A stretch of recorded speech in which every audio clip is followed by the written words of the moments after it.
Hola a Nicolás, Nicolás Bachechi, para los que no saben, es uno de nuestros, uno de los integrantes de Código Forex, también está que está un poquito más encargado de la parte comercial. Él va a estar a lo largo de la sesión, sobre todo muy pendiente del chat y pues de lo que vaya, las necesidades que les vayan a ir surgiendo a lo largo de la sesión. Les comento rápidamente. La semana pasada nosotros tuvimos una sesión específica hacia el análisis del petróleo y del oro. Hicimos un análisis histórico de qué estaba pasando, de qué había pasado con el oro y con el petróleo. El objetivo de estos seminarios y también como lo hicimos en la sesión anterior no es tanto simplemente ir al gráfico y mencionarles eh, si hay una oportunidad de venta, si hay una oportunidad de compra, cuáles son las proyecciones de determinado activo. Más allá que eso, nosotros desde Código Forex y junto con nuestro broker aliado Trade, nuestro objetivo es, por supuesto, que ustedes tengan esa parte educacional en estos seminarios, con el objetivo de que ustedes, si el día de mañana las condiciones varían o se modifican, ustedes sean capaces de entender el activo en cuestión. La semana pasada, por ejemplo, les mencionaba que el petróleo está muy atado a temas de oferta y demanda, mientras que el oro, el comportamiento del oro está atado a un comportamiento de cuál es la percepción macroeconómica de la economía mundial. Entonces, bajo eso, pues comenzamos a hacer un análisis y unas determinadas proyecciones. Para continuar, y sobre todo para que ustedes también se animen un poco a las proyecciones que hemos hecho, ya pasó una semana desde que les mencionaba que las proyecciones que teníamos como analistas eran lo que se llamaría un movimiento en ABC, que sería un primer movimiento en A, acá sería A, luego sería la B acá arriba, y luego C nuevamente. Significa que nosotros la semana pasada estábamos esperando que el precio del petróleo se viniera hasta los 64, 65 y a partir de ese punto comenzara a crecer como la venía a hacer. A partir de ese punto hemos tenido un crecimiento bastante interesante. Esto significa fácilmente que la proyección que teníamos pensado se cumplió bastante bien.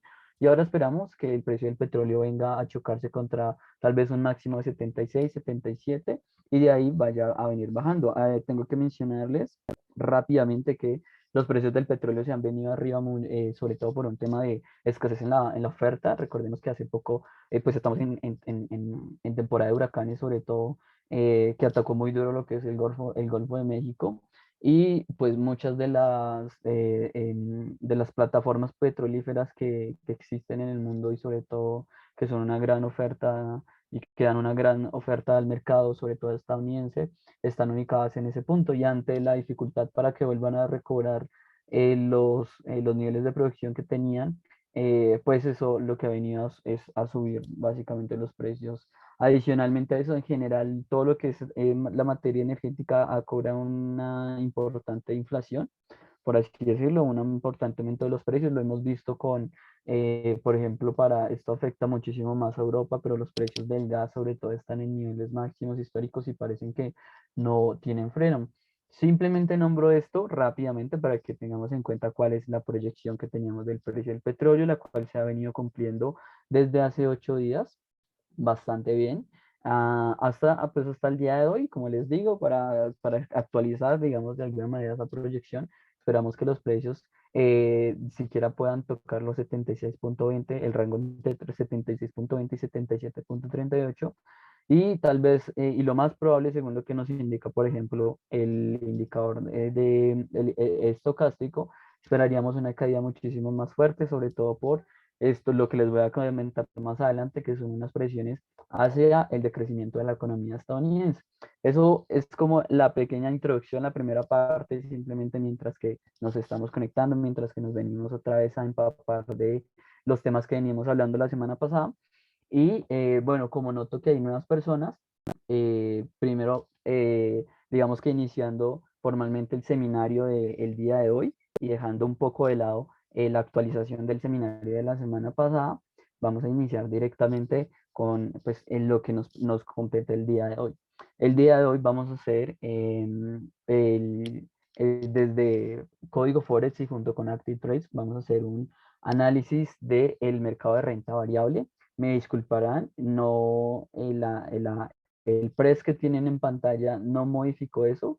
Aún seguimos en el análisis del oro y del petróleo, pero para el día de hoy vamos a hacer es un análisis de la renta variable. ¿Cuál va a ser el objetivo? Vamos a ir a revisar cuál es el entorno macroeconómico, qué está sucediendo, cuáles son las perspectivas de parte de, de nuestro grupo de analistas y también cuál es la perspectiva de los diferentes bancos de inversión, perspectivas de crecimiento y de lo que va a pasar en la economía y por lo tanto lo que va a quejar a los mercados financieros. Según la Fed, vamos a hablar de la Fed, vamos a hablar de bancos centrales y todo eso lo vamos a desglosar de la forma más fácil, más fácil posible. Mi nombre es Johan León, yo soy economista, tengo experiencia en el sistema financiero de mi país con el tema de regulación de los portafolios de inversión de las entidades que estuvieron acá y ahora actualmente me dedico específicamente a lo que es el análisis de los mercados en sí y de, pues, de oportunidades de inversión. Eh, pues nada, sabiendo eso, me gustaría pues primero mencionarles, por supuesto, que cualquier duda, cualquier información o cualquier pregunta la pueden ir dejando en el chat. El objetivo de esta sesión es más o menos unos 35, 40 minutos en los que yo voy a ir hablando, les voy a ir explicando el desarrollo del seminario y digamos dejar 15 minutos para una sesión de preguntas y de respuestas. Entonces el objetivo es nada, agilizar, igual si quieren dejar alguna pregunta, yo estaré haciendo pausas y revisando el chat en cualquier momento. ¿Listo? Listo, entonces vamos a irnos directamente, estaba leyendo el chat, pero listo, ya todo súper claro.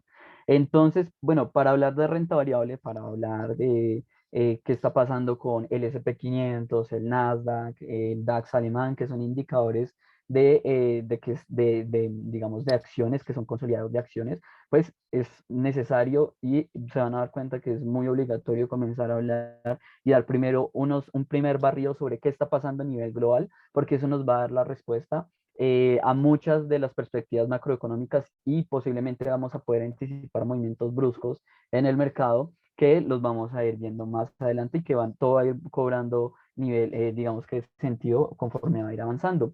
Entonces, teniendo eso en cuenta, vamos a hacer un barrido de qué está pasando en la economía a nivel actual, ¿vale? Bueno, primero me gustaría comenzar por el panorama de COVID-19. Todos sabemos, pues, en el entorno en el que nos estamos moviendo, básicamente es un entorno de pandemia y eso no ha dejado de representar algo importante. El panorama, por ejemplo, de la pandemia es cada vez más positivo, digamos que entre paréntesis es algo muy estacional, es decir, a veces nos encontramos en situaciones muy tranquilas, por ejemplo, aquí cuando a nivel mundial el número de casos disminuye muchísimo, o estamos en situaciones muy peligrosas, como por ejemplo acá, la India, Brasil, contagios, Europa con unos picos de contagios. Entonces, digamos que es una situación bastante estacional, pero en este momento nos ubicamos en un panorama cada vez más positivo. Vemos que esta última ola está en una fase recesiva y que adicionalmente el número de muertos, si lo observamos en la siguiente diapositiva, el número de muertos en relación a las olas anteriores es bastante menor, es notablemente ha disminuido. Por ejemplo, vemos que las olas anteriores hemos alcanzado unos niveles muy, muy altos y esta última ola ya tenemos primero un movimiento que está en caída, perdón, y que adicionalmente es menor. Eso habla muy bien del efecto de las vacunaciones alrededor del mundo.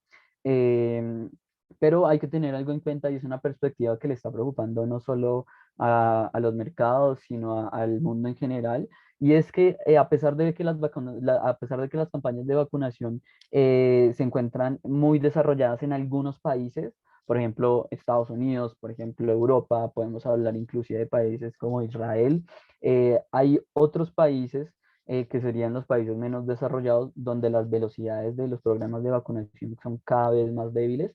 Por ejemplo, en mi país, a pesar de que los esfuerzos han sido grandes y estacionalmente hemos tenido una buena campaña, digamos que en promedio respetadamente frente a Latinoamérica, aquí en Colombia, la campaña de vacunación está muy lejana de representar tal vez un 60, un 60%, por lo menos en el corto plazo.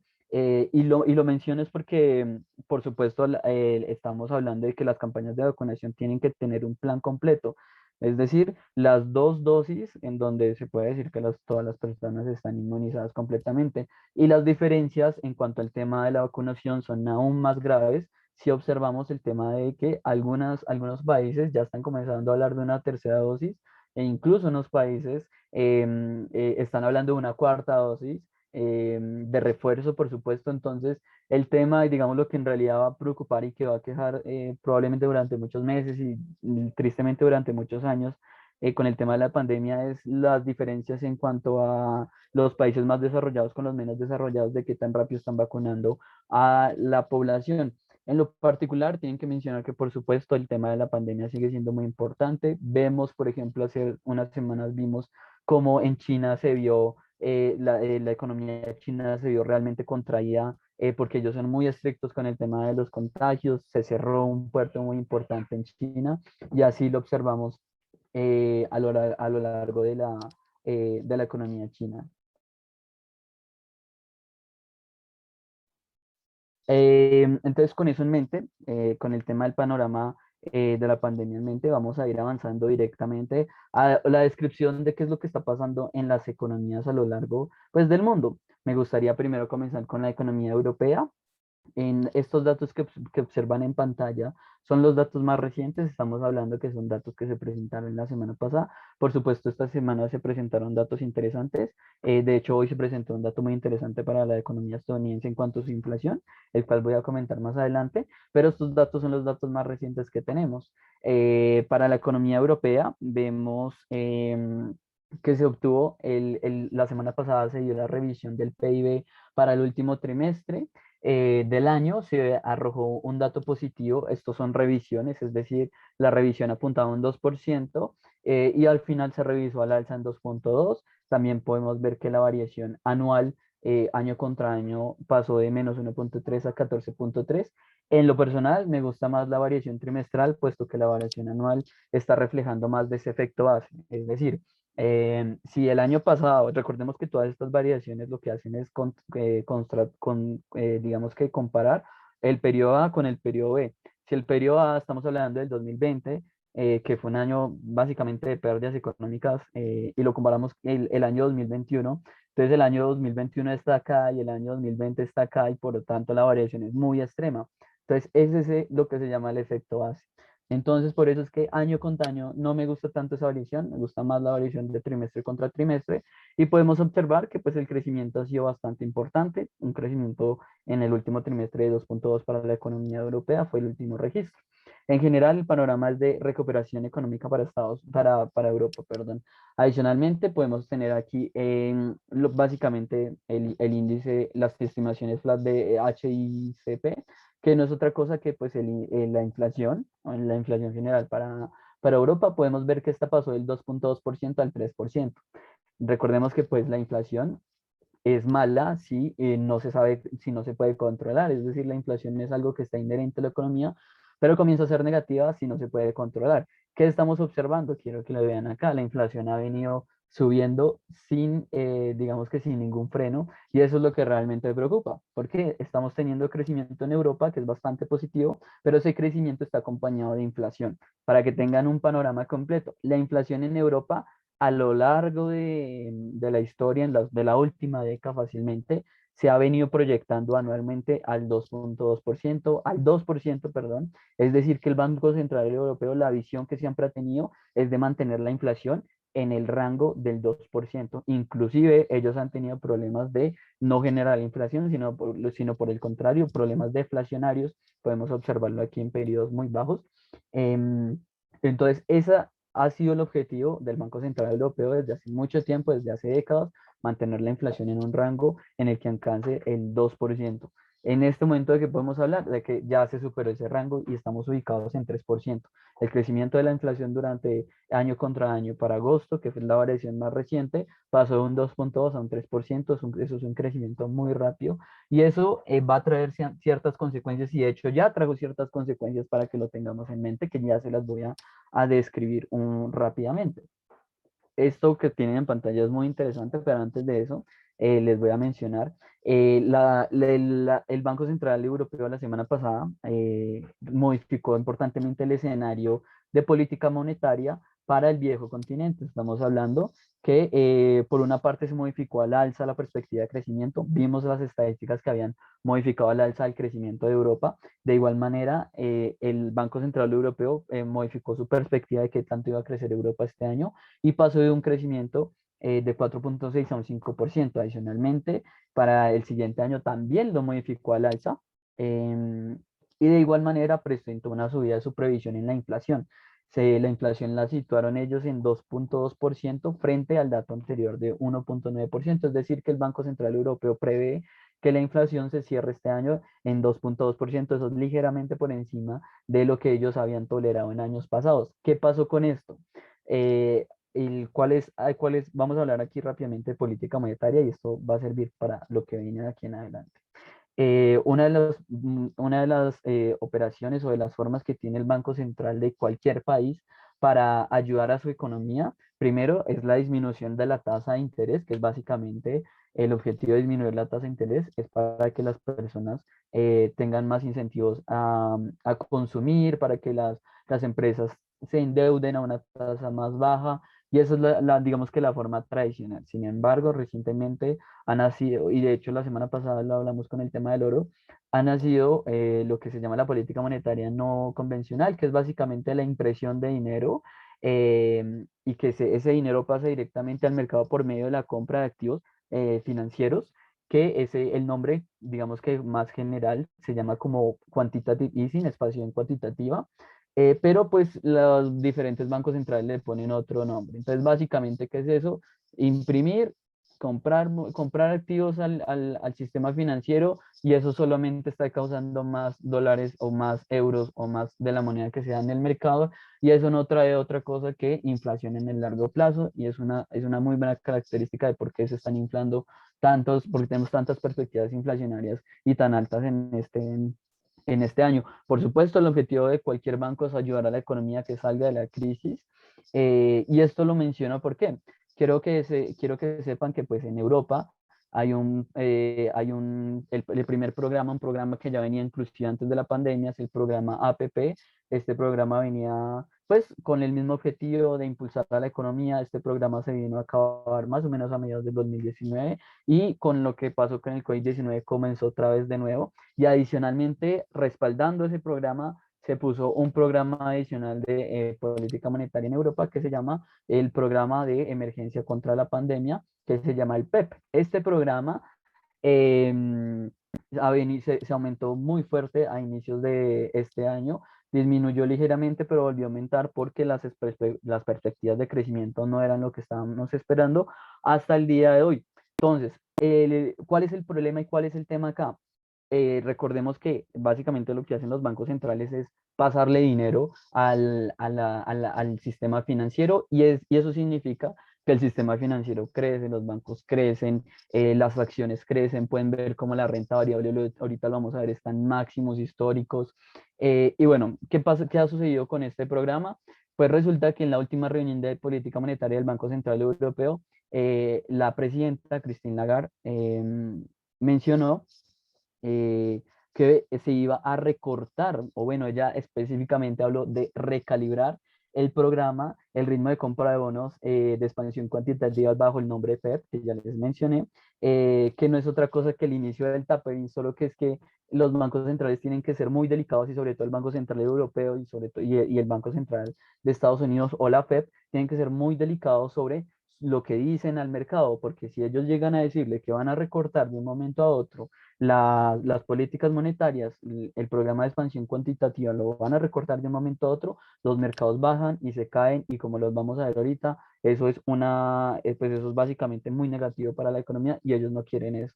Entonces ellos tienen que ser muy precisos con sus palabras, y Christine Lagarde habló de que se iba a recortar ese programa de expansión cuantitativa.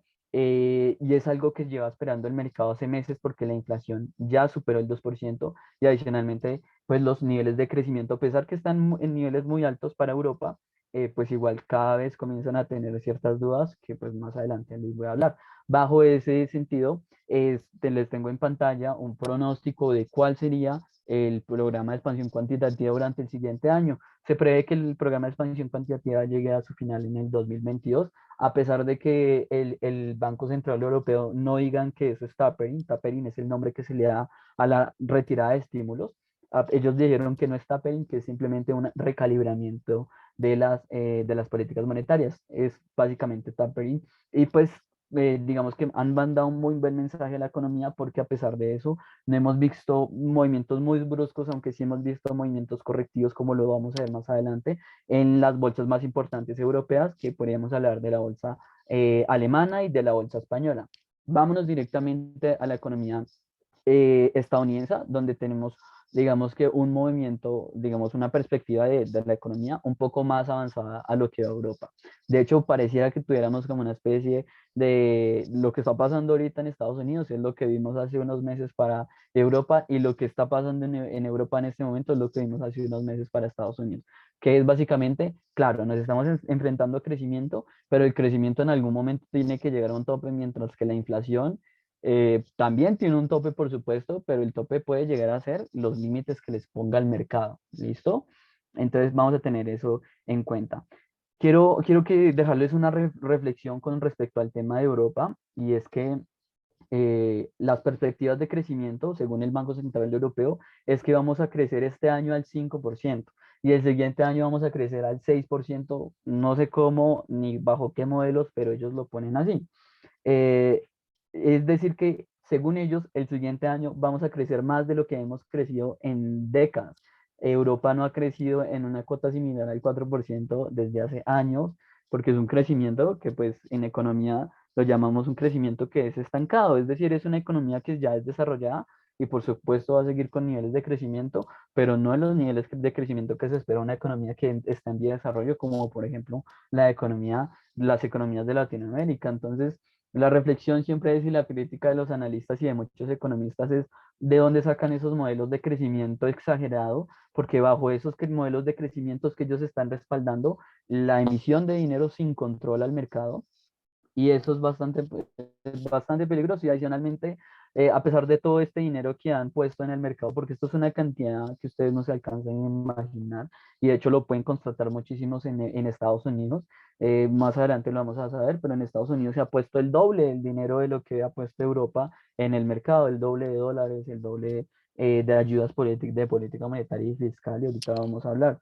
Entonces, digamos que la crítica, para que lo tengan en cuenta, siempre para la perspectiva de largo plazo en sus inversiones, es si según el Banco Central Europeo vamos a crecer, entonces, ¿por qué continúan con las ayudas? Un economista que yo sigo muchísimo mencionaba que eso es como cuando uno va al doctor y le dicen, tú ya estás curado, tú ya no tienes ninguna enfermedad, pero igualmente necesito que te hagas estos exámenes, necesito que te apliques esto, necesito que te tomes esto. Entonces, como que en realidad le da esa percepción a uno de que uno no está curado. Y lo mismo pasa con la economía. Los bancos centrales nos dicen, vamos a crecer a ritmos impresionantes, y además la inflación la vamos a mantener en unos niveles bajos y estables, pero la verdad es que igual siguen con sus ayudas, igual siguen manteniendo los niveles de política monetaria como los han mantenido anteriormente. Entonces, como que algo no cuadra, como que las cosas están ahí un poco turbias. Ahorita vamos a hablar un poco más de eso. Y eso, lo que les acabo de nombrar, es una perspectiva que hay que mantener en el largo plazo. Es importante que pensemos en el largo plazo como una perspectiva de aquí a un año, de aquí tal vez a unos 8, 12 meses, mientras que cuando yo les hable de medio plazo, estamos hablando de semanas, meses, y cuando les hablo de corto plazo, estamos hablando de días, máximo semanas. Vámonos a Estados Unidos directamente. También está pasando algo muy interesante. En su pantalla lo que están proyectando es la inflación de PPI, o los precios al productor, los cuales están en máximos históricos. Y veamos, en economía, los precios al productor se ven como, digamos, como el futuro de la inflación. Es decir, los precios al productor es qué tanto le están costando pues a las empresas, a las compañías, a realizar pues, digamos, sus actividades. Y lo que se debe saber es que tarde que temprano los precios al productor se van a trasladar a las personas. Cuando tú tienes una empresa, tienes dos opciones: o tomas esos altos costos que te está causando la pandemia y de los restas de tu ganancia, o se lo trasladas al consumidor de alguna manera, y el 80% de las compañías lo que hacen es trasladarla, el 90% de las compañías lo que hacen es trasladarlo, aumentando el precio de los productos pues al consumidor. Mm, esta estadística de la inflación de los precios al productor en Estados Unidos año contra año para agosto, podemos observar que tiene máximos históricos. Lo último que marcó es de 8.3, y el máximo que teníamos en 2011 es de 7.2, y ya lo batimos y probablemente siga creciendo. Los niveles inflacionarios en Estados Unidos están descontrolados, y eso hay que saberlo. Y no sé si aquí tenemos la estadística de precios de la vivienda en Estados Unidos, pero también están en máximos históricos, y como para que nos pongamos un poco más reflexivos, están inclusive más altos de lo que teníamos en la crisis del 2008, que fue la crisis de deuda hipotecaria, como para que tengamos una perspectiva de qué tan grave está el panorama inflacionario, y que probablemente no nos demos cuenta, pero es realmente peligroso. Eh, Adicionalmente, la variación de este indicador, que es la variación sin alimentos y energía, que es la inflación del base del PPI, es decir, nosotros quitamos de la anterior estadística de esta, le vamos a quitar la energía y los alimentos, que es lo más volátil, como hemos visto, el precio del petróleo está altísimo, la madera, el algodón, todo está a máximos históricos. Entonces, si se lo quitamos, igualmente tenemos unas cotas inflacionarias incluso aún más preocupantes. El máximo histórico que teníamos era en 2012 con un 3%, y estamos casi que 3 veces más de ese máximo histórico. Entonces los precios al productor son bastante peligrosos. Estos son datos de la semana pasada, y pueden prever que los datos inclusive van a ser más peligrosos. Ahora vamos a tener la tasa de desempleo en Estados Unidos. La tasa de desempleo mostró una ligera mejoría, pasando de 5.4 a 5.2 en la última variación, pero quiero que se den cuenta más o menos a qué niveles de desempleo está acostumbrados Estados Unidos. Son niveles más o menos del 3%. Cuando es grave estamos hablando de niveles tal vez del 5%, algo así, pero los niveles normales de la economía estamos hablando de un 3.7%. Se los nombro porque el Banco Central, la Fed, ha dicho dos cosas sobre la retirada de estímulos, que es una retirada que el mercado y los analistas ya lo están viendo necesarios, porque no está haciendo otra cosa que inflar a la economía, los precios de la economía en Estados Unidos. Y ha dicho dos cosas sobre qué va a pasar antes de la retirada de estímulos. En primer lugar, ellos se han enfrentado a niveles inflacionarios. Ellos dicen que hasta que la inflación no llegue a cierto punto, pues no iban a hacer nada. La inflación ya llegó a este punto, y la inflación se ubica en niveles de 5.4, y la inflación ya está en máximos históricos, y ese tema, digamos que el requisito de la inflación ya se solucionó. El segundo requisito para que ellos disminuyan su programa de expansión cuantitativa es que ver el pleno empleo, así lo mencionó Jerome Powell, el presidente de la Fed. Y pleno empleo es básicamente un nivel menor al 4%. Estamos en 5%, y no estamos tan lejos. Sin embargo, el mercado sigue, digo, la Fed continúa con su programa de expansión cuantitativa, e inclusive para los que siguen la política en Estados Unidos, sabrán que se viene un paquete de 3.5 trillones para el gobierno de Biden, y ese es un paquete que básicamente lo que va a hacer es la misma tónica que teníamos hace unas semanas, y mandarle dinero a los estadounidenses. Muchos de ustedes de pronto sabrán que durante la pandemia literalmente les llegaban cheques a las personas de 1.000, 2.000 dólares, y ellos se lo gastaban en lo que quisieran, y eso básicamente lo que estaba haciendo es aumentando la inflación en primer lugar, y en segundo lugar estaba provocando que las personas no salieran a trabajar. Como podemos ver más adelante, ahorita les voy a mostrar uno de los problemas más agudos con los que se está enfrentando ahora mismo la economía estadounidense, es la escasez de mano de obra que hay en el país. Las personas no quieren trabajar, inclusive algunos, algunos establecimientos han tenido que duplicar el salario para que las personas trabajen. Ahorita lo vamos a ver, es un tema bastante interesante. Y todo pues está apuntando, si se dan cuenta, el panorama, mientras que en Europa era un panorama controlable, un panorama que íbamos pues que se podía controlar, inclusive que el Banco Central ya lo íbamos a controlar. Pues en Estados Unidos el panorama se está empeorando, y la Fed está muy reacia a controlarlo. Entonces hay que estar muy pendiente de cuáles van a ser las palabras de la FED, sobre todo en la reunión de septiembre que se va a dar, por unas cuestiones que ahorita les voy a mencionar en los gráficos del SP500, del Nasdaq, del IBEX y del DAX alemán, que van a ser, que pues son los gráficos más representativos de la renta variable. Para terminar sobre este barrio de qué está pasando en la economía estadounidense, quiero presentarles a ustedes los datos del empleo, los cuales no son muy positivos. Podemos ver cómo aumentan los salarios a un ritmo del 10 al 15%, lo vemos aquí en el cambio de, perdón. No, lamentablemente no tengo esa estadística aquí, pero se los voy a describir. La estadística muestra que los salarios han aumentado a un ritmo del 10 al 15%, pero los datos de creación del empleo, que son los que tengo aquí en pantalla, que pena con ustedes, no muestran como las solicitudes de beneficio por desempleo, que son estas de acá, y el último dato de creación de nóminas no agrícolas, que es este de acá, eh, muestra un estancamiento e incluso lo que es peor, una caída en la creación de nuevos empleos. Uno de los datos más importantes que el mercado sigue semana, mes a mes, es el cambio del empleo no agrícola. El último dato, el mercado, para que se den una cuenta de las proporciones de qué tan bajo está siendo el crecimiento de la economía estadounidense, o bueno, el estancamiento. Y es que el mercado esperaba que se crearan alrededor de 750.000 nóminas no agrícolas y se crearon 235.000. Eso está muy por debajo de lo que el mercado esperaba, sobre todo en un entorno en el que se espera que el mercado estadounidense crezca bastante. Adicionalmente, todos los jueves, para que lo tengan en cuenta, se da el dato de solicitudes de beneficio por desempleo. Este dato pasó de 345.000 a 310, pero lo preocupante es que se ha mantenido ahí, no ha subido ni ha bajado en ese rango de 300.000 a 400.000, se ha mantenido desde hace mucho. Entonces habla muchísimo en qué tanto tiempo está dispuesto la Fed a esperar a que el desempleo mejore, las tasas de desempleo mejoren, cuando en realidad los datos no están siendo globalmente pues positivos.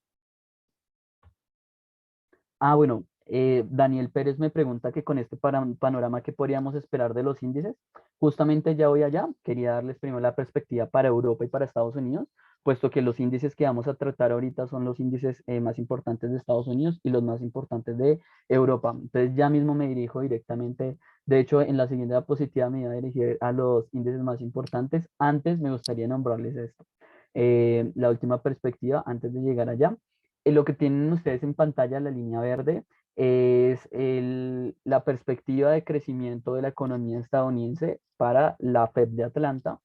La perspectiva de la Fed de Atlanta específicamente, miren dónde esperaba que creciéramos el 26 de julio y miren dónde esperan que crezcamos el día de hoy. Cada vez las perspectivas son más bajas y definitivamente el crecimiento de Estados Unidos para los modelos que tiene la Fed y para muchos analistas va a ser cada vez más bajo, y eso hay que tenerlo en cuenta. Porque hay un tema que es la verdad bastante peligroso, y es que si en un país o en cualquier economía observamos niveles de crecimiento bajos, pero niveles inflacionarios altos, eso no tiene otro nombre sino estanflación, y es un escenario realmente peligroso para cualquier banco central. Para último, me gustaría mencionar algo muy importante en cuanto a la economía estadounidense, y es el libro Beige. El libro Beige es básicamente un resumen de las condiciones económicas de los 12 distritos de la Fed. Cada distrito en su informe lo que revela es una frase muy importante. Básicamente ellos, si podemos leer aquí dos o tres encabezados, podemos ver cómo Nueva York dice: empresas que informan una escasez de generalizada en la mano de obra. Atlanta, las presiones salariales se generalizaron. San Luis, los contratos continúan informando de la escasez de mano de obra y materiales. Kansas City, los salarios crecieron a un ritmo sólido, pero persiste la escasez de mano de obra. El problema es claro con la mano de obra, y es probablemente el punto álgido en el cual la Fed no va a poder continuar con su política monetaria como lo ha venido hecho, y sobre todo porque con el nuevo paquete de estímulo de 3.5 millones de Biden, lo que va a haber es más presiones inflacionarias. Eh, Me gustaría mencionarles un modelo muy importante, un modelo que está bastante interesante que analizar, porque es un modelo con el cual podemos tener nuestras perspectivas en cuanto a la renta variable para los siguientes meses. Es decir, vamos a hablar de una perspectiva a largo plazo antes de pasar a directamente al análisis de la perspectiva de inversión, ¿vale? Em, lo que ustedes tienen en mente, básicamente, pues es bueno, es muy similar a lo que les estaba mencionando. Quiero mencionarles este directamente. Em, lo que ustedes tienen aquí es el Sentiment Trading Macro Index Model. Básicamente es un modelo que combina 11 indicadores diversos para determinar el estado de la economía estadounidense. Si el indicador, en resumen, para ser muy rápido, si el indicador está por encima de 0.7, perdónenme, aquí.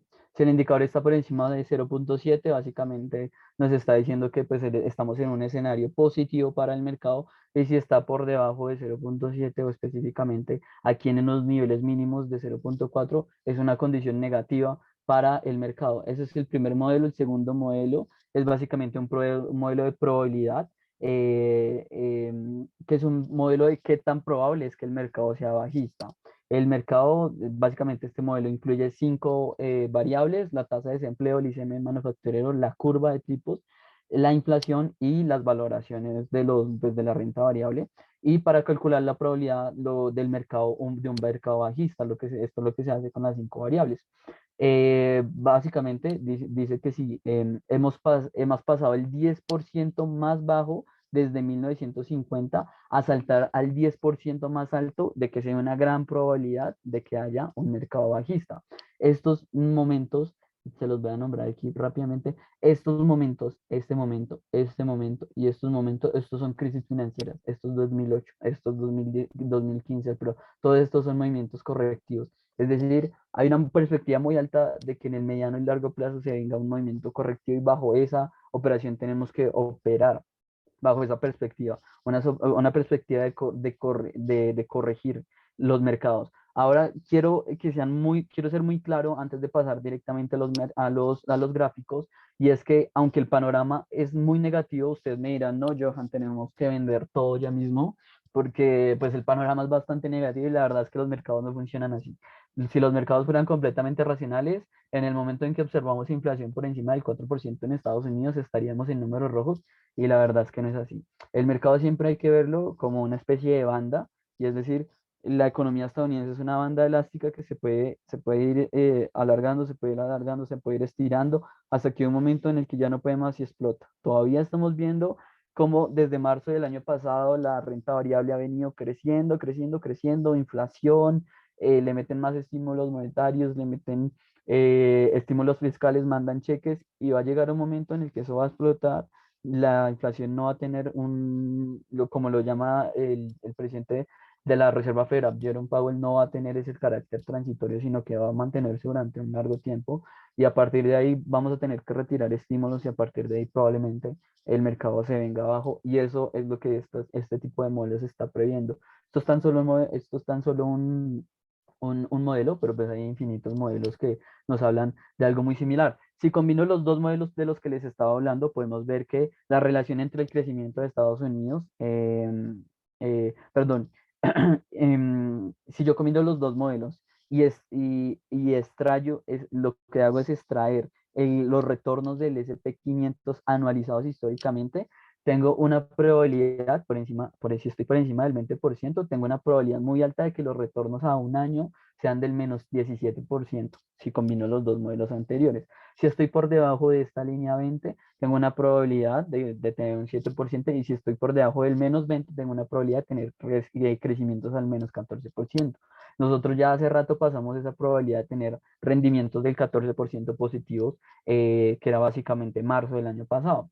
Entonces, con eso en mente, vámonos directamente a los gráficos. Esto no lo voy a nombrar, básicamente es lo mismo que les he hablado. Esta es la perspectiva de crecimiento de la economía estadounidense, que cada vez es más bajo, y se esperaría que pues los rendimientos de las empresas van aliados a lo que vaya a ir creciendo la economía. Si la economía se piensa que crezca muy poco, pues así mismo vamos a ir hacia abajo con los rendimientos. Es algo muy, muy fácil. Vámonos directamente a la estadística. Primero quiero presentarles y de manera muy detallada quiero hablar del S&P 500 y bajo la perspectiva del S&P 500 quiero que pues pensemos el resto de indicadores con este índice, no porque vaya a ser una relación directa, es decir, si el S&P 500 baja, entonces, y si mi posición es negativa, entonces yo me posiciono en negativo en el DAX alemán y en el IBEX 35, no.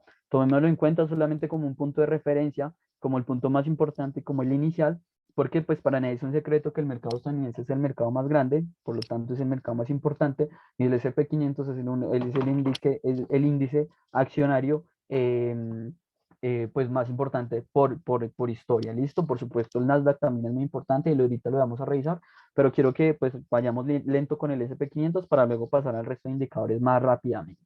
Vámonos con el S&P 500. El S&P 500 pues ha tenido desde una perspectiva mensual un crecimiento pues desde marzo del 2020. Aquí es donde se comenzó el programa de Quantitative Easing, se comenzaron con las ayudas de parte del gobierno, comenzamos a recuperarnos, el tema de la pandemia cada vez era de alguna manera menos importante, comenzamos a vivir con el tema de la pandemia, se comenzó a llegar la vacuna, comenzamos a igual impulsar a la economía por medio de más expansión cuantitativa, de más ayudas monetarias para Estados Unidos, y pues eso no se refleja en otra cosa que en crecimiento para la renta variable.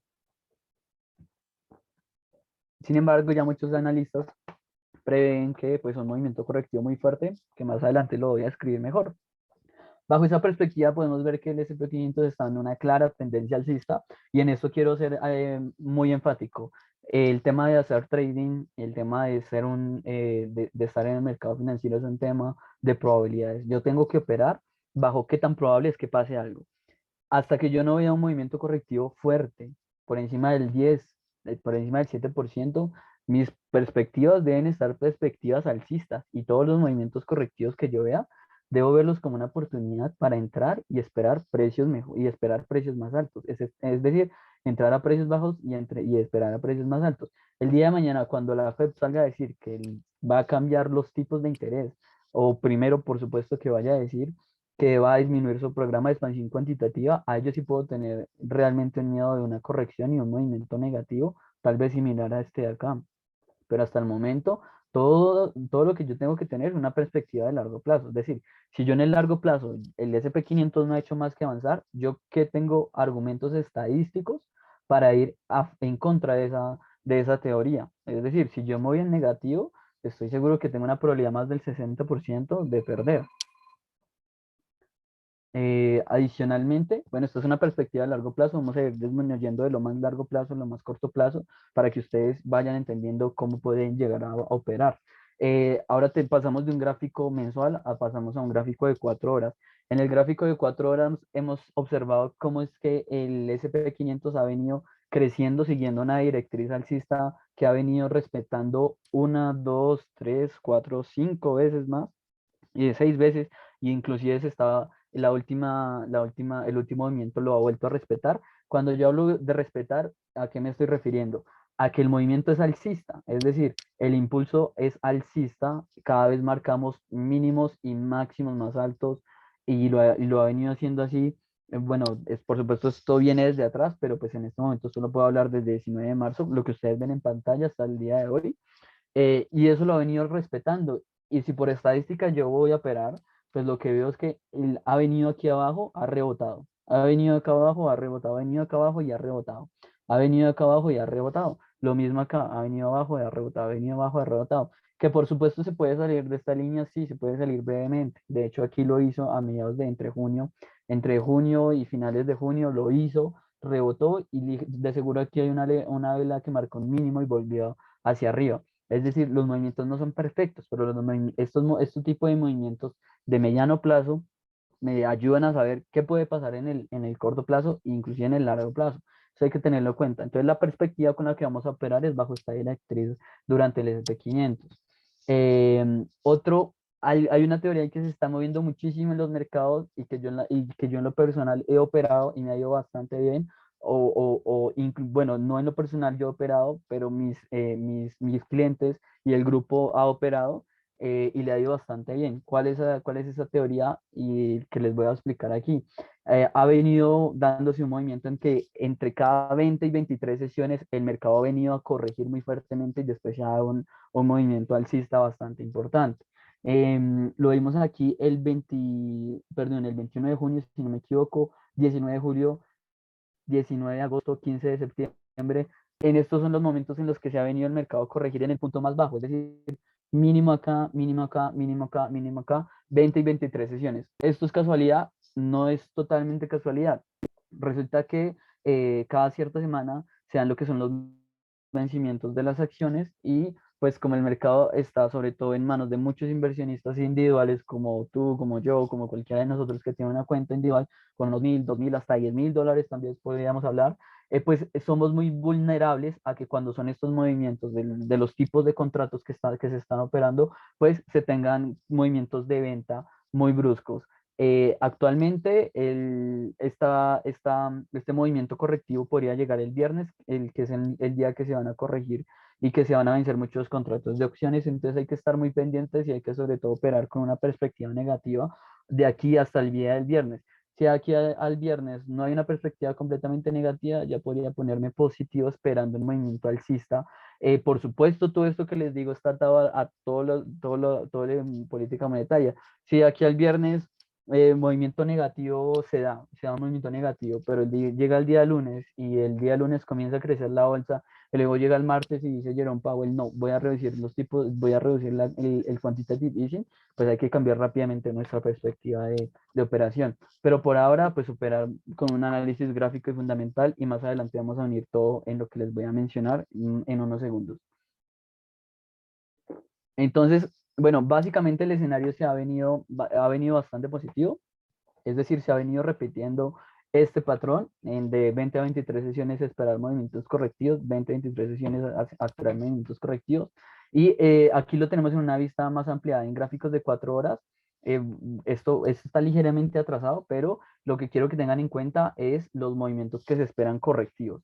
Por debajo de los 4.454 es una corrección desde el punto más alto de la última parte del SP 500 en una corrección del 1.19, pero si nos acercamos más al anterior modelo que les venía esperando, esperaríamos una caída inclusive del 3.5%, por lo tanto estaríamos más situados cerca de los 4.100, 4.200, qué pena con ustedes, no soy muy claro con estos números, pero más adelante van a verlo más claro. Solo quiero que entiendan que el escenario correctivo que se espera es aún mayor y a partir de este escenario, en esto lo que se llama un rango de consolidación, pues esperaría un rebote como lo ha venido haciendo antes el SP 500. Otra estrategia de inversión que les puede servir realmente mucho para el SP 500 es seguir los movimientos de las SMA o las medias móviles. Esta, la que viene en rojo, es una media móvil de 50 periodos.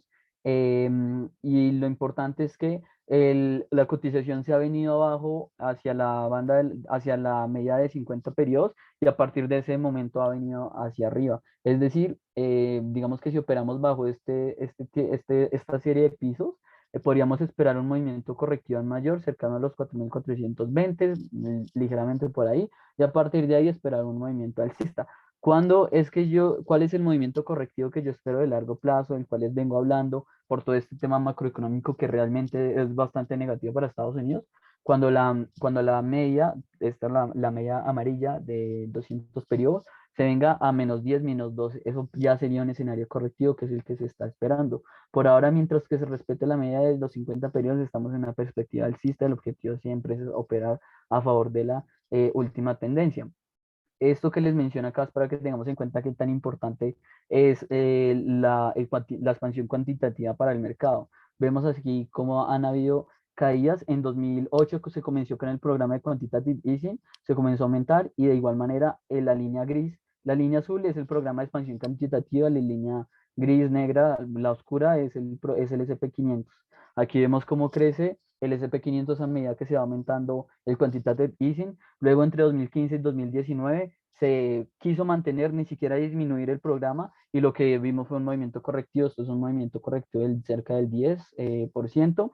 Luego, en 2019-2020, pues vemos esa explosión de gran cantidad de dólares en el mercado, precisamente por el tema de COVID, y a partir de ahí lo que hemos visto es el mercado ir creciendo. Ahora, Lo que hay que tener mucho cuidado es cuando esto comience a disminuir, el programa de expansión cuantitativa comience a disminuir, porque de seguro el mercado va a corregir, pero esa es una perspectiva de mediano plazo y hasta que la política monetaria en Estados Unidos no se modifique, no hay que tener ninguna modificación. Aquí lo que tenemos es el DAX alemán, pero antes de pasar al DAX alemán me gustaría dejar muy claro en nuestra plataforma el tema del SP 500. Ya nombramos al inicio de la sesión qué estaba pasando con el Brent, los cuales nuestras perspectivas se han ajustado muy bien a lo que dijimos la semana pasada. Y ahora con el SP 500 quiero hacer pues un análisis de lo que ha venido pasando. El SP 500 comenzó a aumentar hasta llegar a un máximo entre los 4.545 y 4.551. A partir de ese momento se vino abajo rompiendo unos importantes pisos situados en la cuota de los 4.500 y 4.530. A partir de ahí esperábamos un movimiento que si rompía esta cuota, esperábamos movimientos más bajistas y así fue. Llegamos hasta los 4.487 y actualmente que la perspectiva que estamos con la que tenemos que ir operando, eh, nosotros tenemos aquí un importante nivel de resistencia, de soporte, perdón, que esperan con ustedes, que era la cuota entre los 4.458 y los 4.475. Em, lo que vimos es que el anterior soporte, que era el soporte de los 4.482, perdón, 4.488 se perdió. Apenas se perdió, nuestras perspectivas de parte del grupo eran negativas. Operamos negativo, pero encontramos un piso bastante importante cerca de los 4.441. La perspectiva de las últimas sesiones, a pesar de que ha sido en su mayoría negativa, se ha venido recuperando, pero igual seguimos con una perspectiva negativa, sobre todo por lo que les digo el día viernes, de esperar unos resultados, esperar una presión bajista aún mayor por el cierre de muchos contratos de acciones, de opciones, perdón. Bajo recordemos que esto que tenemos aquí es en vivo. En lo personal, yo lo que esperaría es una ruptura de que si rompemos por debajo de los 4.475 podamos ir a buscar cuotas menores en los 4.458 del día de mañana y hasta el día viernes como máximo. Y a partir de ahí, si rompemos por debajo de los 4.458 y si además el mercado no soporta este último nivel de mínimos, que son los 4.435, ya podríamos ir a esperar la cuota de los 4.384 y 4.349, que ese es el movimiento correctivo que iremos repitiendo en nuestro pequeño modelo de 20-23 sesiones que les comentaba hace un rato, que es básicamente un movimiento correctivo entre el 3 y el 4%.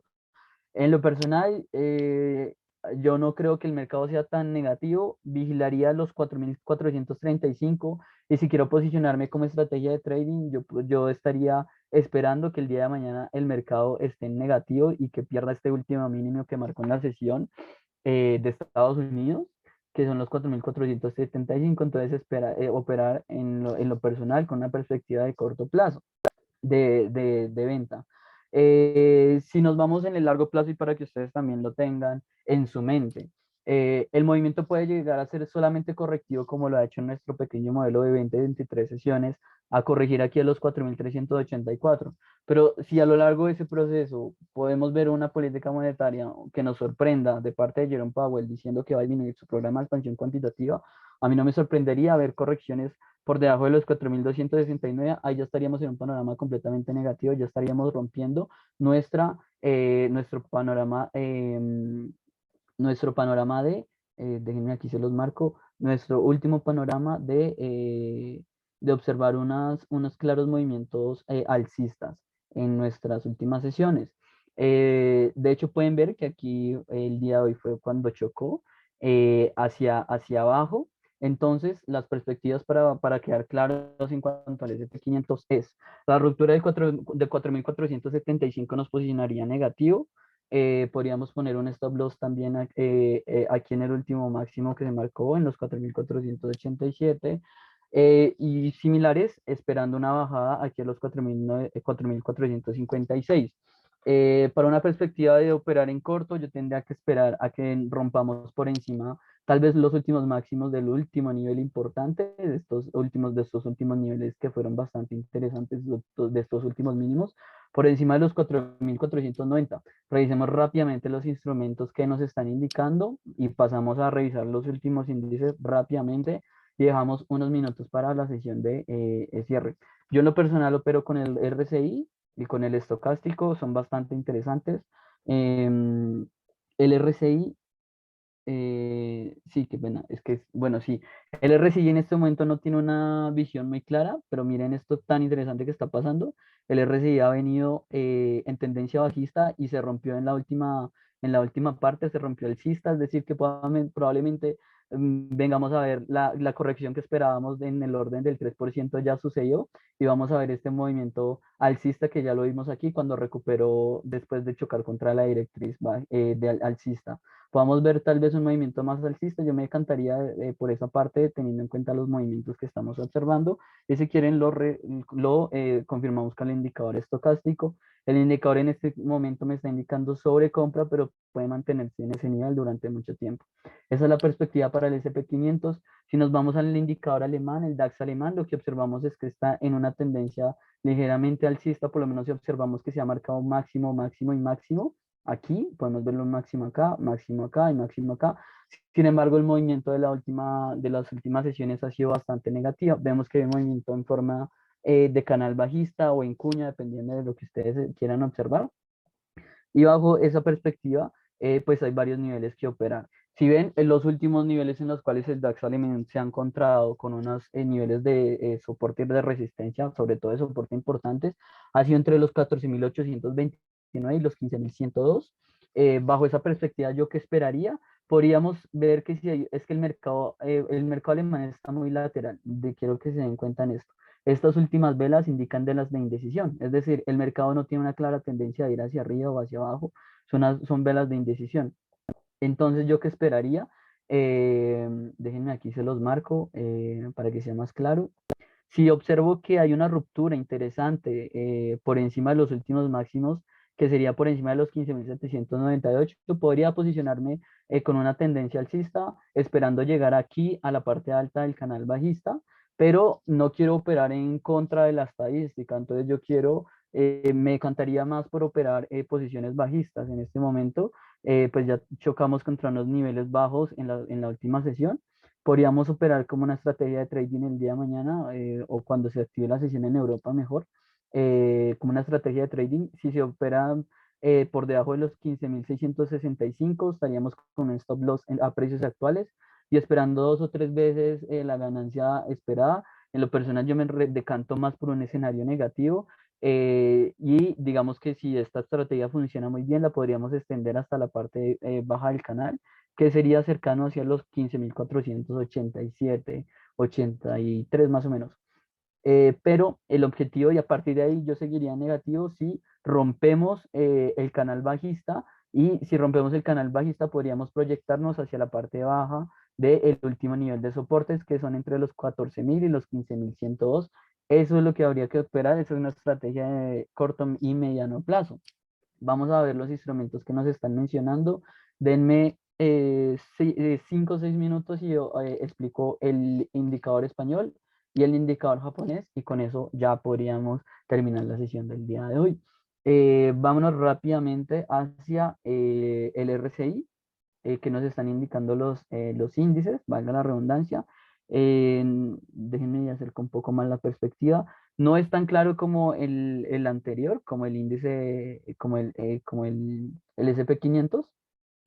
Quiero mostrarles aquí esto. Si nosotros marcamos una tendencia del RSI, lo que ha venido marcando el RSI es una tendencia bajista. Desde acá, perdón, es que no lo tenía seleccionado. Acá, listo. Desde acá lo que ha venido es marcando unos mínimos muy importantes, y esos mínimos no tienen ninguna perspectiva de romperse al alza. Le seguiría decantando por escenarios bajistas, entonces esa sería la estrategia de trendy para el día de mañana. Para el S&P, y bueno, para el día de mañana, y también si se extiende en una estrategia negativa, lo estaría operando a la baja. Quiero aquí hacer una pequeña cuña, y es que desde el día en el que el Banco Central dijo, europeo, perdón, desde el Banco Central Europeo, dijo que iba a recalibrar, puesto en sus palabras, el programa de expansión cuantitativa en Europa, miren lo que ha pasado, movimientos negativos. Y estamos hablando de recalibrar, ni siquiera estamos hablando de recortar una proporción muy pequeña de las ayudas al mercado. Y estamos en negativos en Alemania. Vamos a ver qué pasa en España. En España estamos igual, y estamos inclusive peores, porque miren que la perspectiva ya es bastante negativa, más que en el DAX alemán. Tenemos aquí un mínimo decreciente, mínimo acá, perdón, máximo decreciente. Vámonos a las estrategias directamente de trading. Solamente quería aclararles el tema bajista, en el cual se sumergen los mercados cuando la política monetaria es de carácter contractivo. El español, el indicador español, pues estamos en una tendencia negativa, en una tendencia bajista.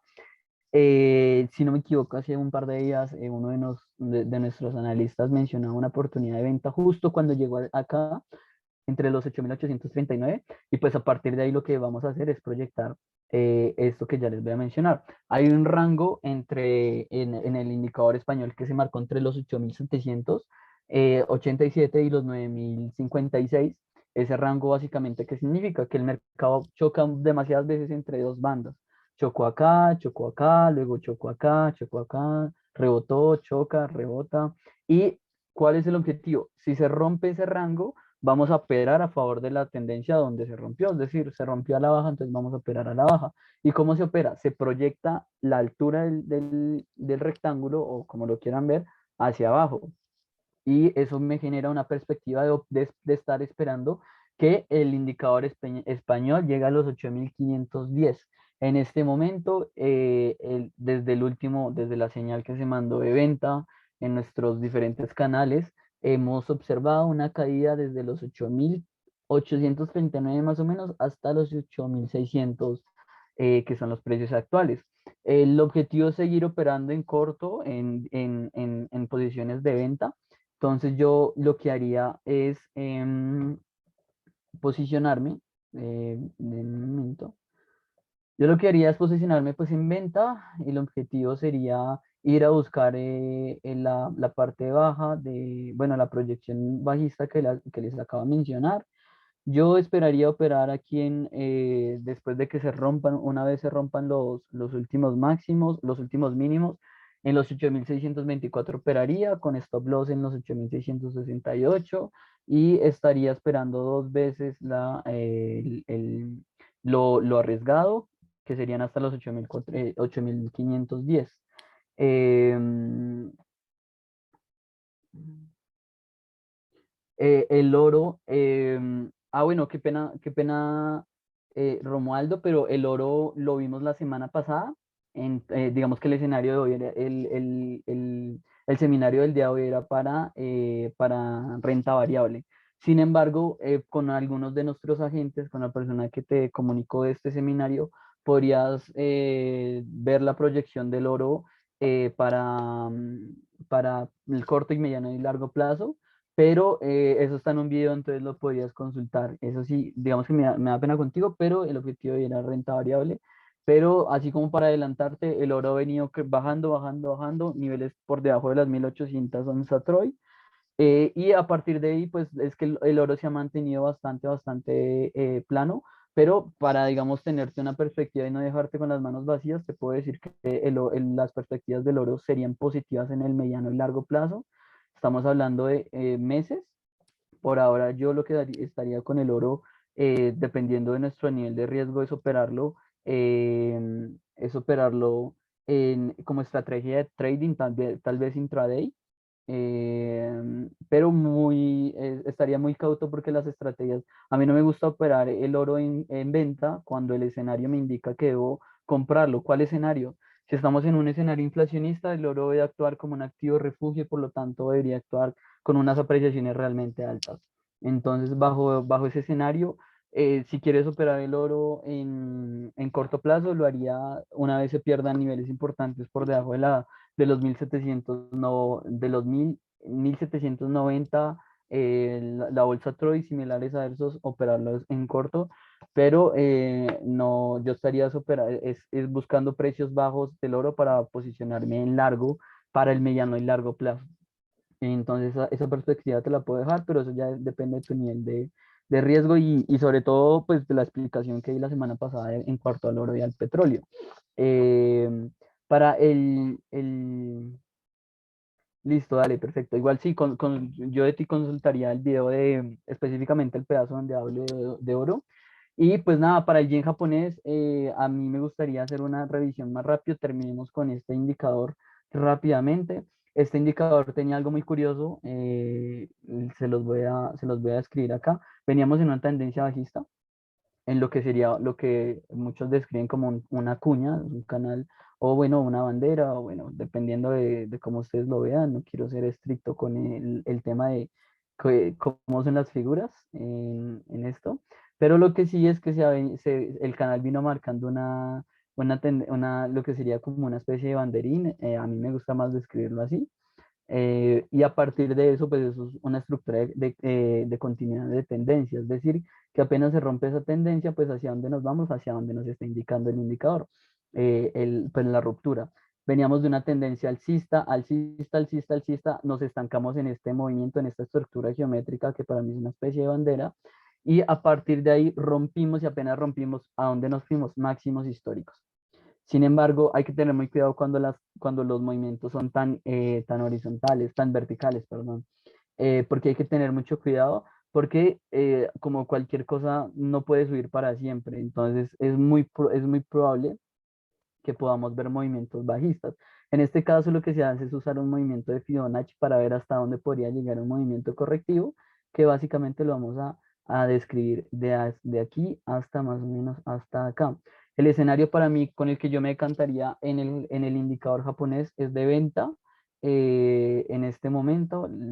Y bueno, la verdad es que muchos de los escenarios que les he mencionado para renta variable es de venta, pero sobre todo es por la perspectiva de lo que va a pasar el día viernes. Si yo pierdo los 30.137, estaría me posicionándome negativo. Por el contrario, si me voy y el indicador japonés quiere crecer más, que en lo personal no creo que llegue a pasar, si superamos los 30.629, me posicionaría a favor, pero en mi posición es más por decontarme por movimientos negativos. Estaría entonces operando por debajo de los 30.135 con stop loss a precios actuales o en los últimos máximos importantes. Y me decantaría por un primer movimiento hasta los 23.61 con las bandas de con la estructura de Fibonacci. Bueno, qué pena con ustedes por extenderme tanto. Este tema a mí me apasiona demasiado hablar de política monetaria. Se los mencioné que yo era economista, entonces me apasiona demasiado hablar de este tema. Y pues nada, me disculpo por alargar un poco el seminario. Eh, para las preguntas en cuanto al oro, al petróleo, a continuidad de estos temas de renta variable, sigan nuestros canales de YouTube, sigan nuestros canales de correos.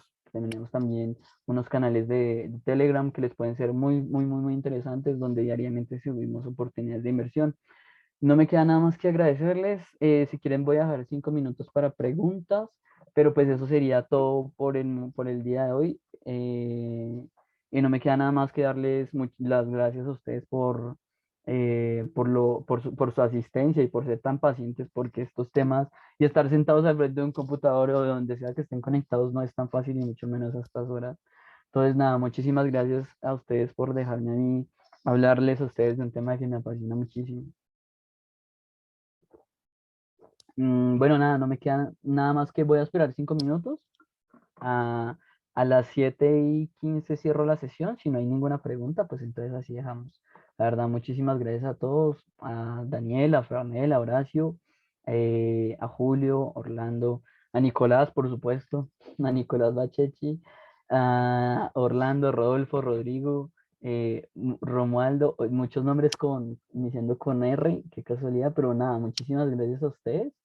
Y nada, espero que tengan una muy buena noche y cualquier pregunta, pues estoy aquí pendiente por unos minuticos para ser respondida lo más rápido posible.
Bueno, hay una pregunta rápidamente aquí, mientras que pues los que quieran y mientras que se me acaba el tiempo la respondo. Una pregunta de Julio.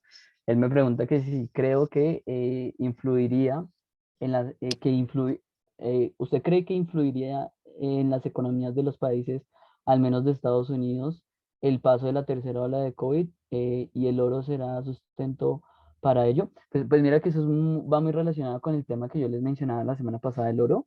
Usualmente el oro tiene que verse como un activo refugio, es decir, un activo en el cual en el momentos negativos estamos posicionados a favor del oro porque al oro se ve como una mejor oportunidad de inversión que operar, digamos, comprar bonos del Tesoro americano cuando hay mucha inflación. Entonces la rentabilidad que te está ofreciendo el bono es básicamente negativa, como está pasando ahorita, los intereses reales están en negativo.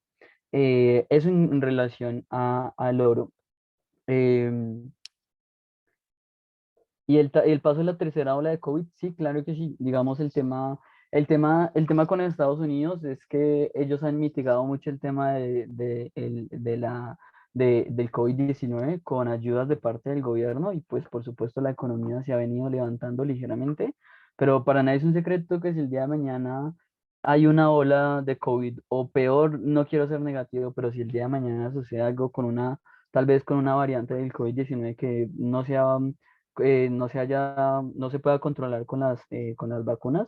Para nadie es un secreto que Estados Unidos también se va a ir a niveles que ya ha venido bastante bajos, es decir, niveles de crecimiento.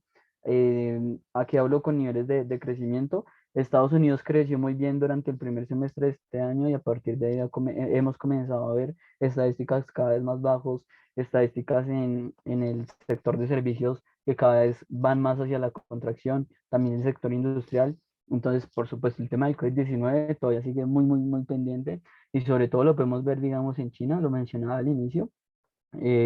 China tuvo un pequeño rebrote y la economía se vino con unos indicadores negativos bastante peligrosos porque aún no nos hemos recuperado completamente y ese es un tema más como de comercio internacional, ¿no? Pero sí, esa es mi opinión en cuanto al oro. Entre más negativo se ponga el panorama, mejor se pone para operar por el oro, así te lo puedo responder rápidamente. Pero pues como para ampliar esa respuesta, sí me gustaría que consultaras el video pues de la semana pasada en respecto al oro. Entonces, bueno, nada, ya sabiendo que muchas personas que se conectaron y que Julio me preguntó esa muy buena pregunta, pues no me queda nada más que agradecerles, Julio, muchísimas gracias por tu pregunta. Espero haberla contestado correctamente. Y nada, muchísimas gracias a todos ustedes, ya voy a desconectarlo, espero que tengan una muy buena sesión y que pues estén conectados a nuestros otros canales, como lo dice Nicolás. Entonces, nada, muchísimas gracias y que todos tengan una muy buena noche. Hasta luego.